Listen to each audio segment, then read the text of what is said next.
माननीय शिवराज सिंग चौहान साहेबांचे मनापासून आभार मानतो की त्यांनी गेल्या वर्षी 20 लाख आणि आता 10 लाख घरं आपल्याला पुन्हा दिलेली आहेत।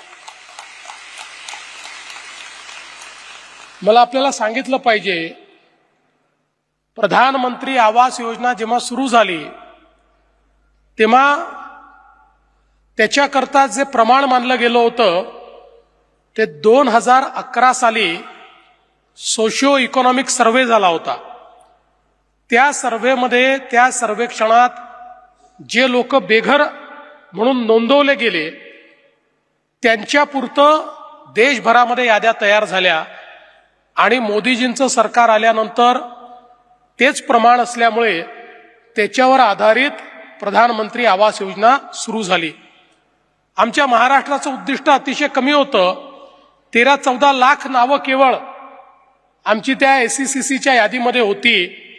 आम्ही काम सुरू केल्यानंतर 2017-18 ला आमच्या लक्षात आलं आणि म्हणून आम्ही केंद्र सरकारकडे गेलो आणि माननीय मोदीजींना विनंती केली की मोदीजी, ही यादी 2011ची चुकलेली यादी आहे, एक खऱ्या बेघरांची नावं याच्यामध्ये आलेली नाहीत, आपण आम्हाला नव्याने संधी द्या।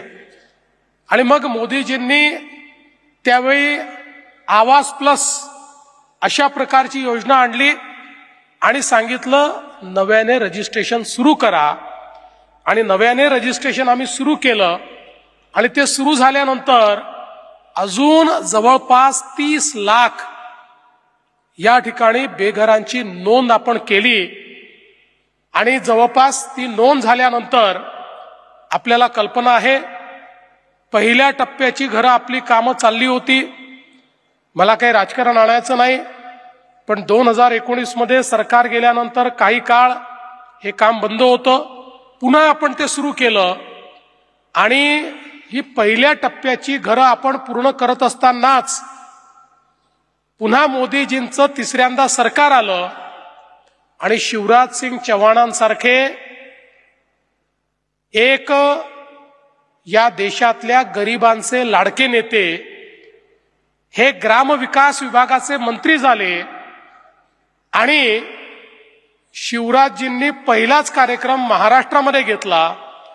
आम्ही शिवराजजींना विनंती केली की शिवराजजी, आमची आवास प्लसची यादी खूप मोठी आहे, 30 लाख नावं त्याच्यामध्ये आहेत, त्यांना सगळ्यांना आम्हाला या ठिकाणी घरं द्यायची आहेत, त्यामुळे जी जास्तीत जास्त घरं तुम्ही आम्हाला देऊ शकता ती तुम्ही द्या।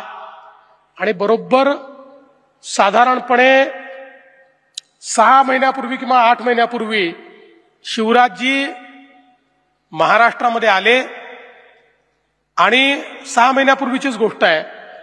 आणि शिवराजजींनी आम्हालाही आश्चर्यचकित व्हावं अशा प्रकारे मला सांगितलं, देवेंद्र जी, आपने मांग की थी, मैं आज 20 लाख घर आपको दे रहा हूं, 20 लाख।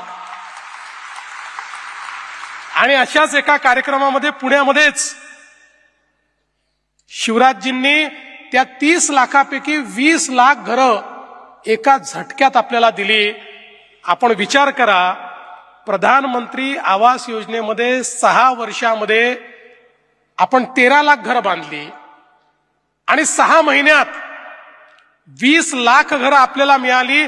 ती 20 लाख घरं मिळाल्याबरोबर आम्ही ग्राम विकास खात्याला सांगितलं की यांनी रेकॉर्ड केलाय, आपल्यालाही रेकॉर्ड करावाच लागेल, त्यामुळे तुम्हाला 100 दिवसामध्ये या 20 लाख घरांची मान्यता द्यायची आहे आणि त्यातल्या 10 लाख घरांना किमान पहिला हप्ता द्यायचा आहे, तर हे टार्गेट घेऊन काही फायदा आहे। आणि मी ग्राम विकास विभागाचं मनापासून अभिनंदन करेन। मी त्यांना दिले होते 100 दिवस, 45व्या दिवशी याच सभागृहामध्ये 20 लाख घरांची मान्यता आणि 10 लाख लोकांच्या खात्यात पहिला हप्ता हा या ठिकाणी जमा करण्याचं काम आपल्या ग्राम विकास विभागाने केलं।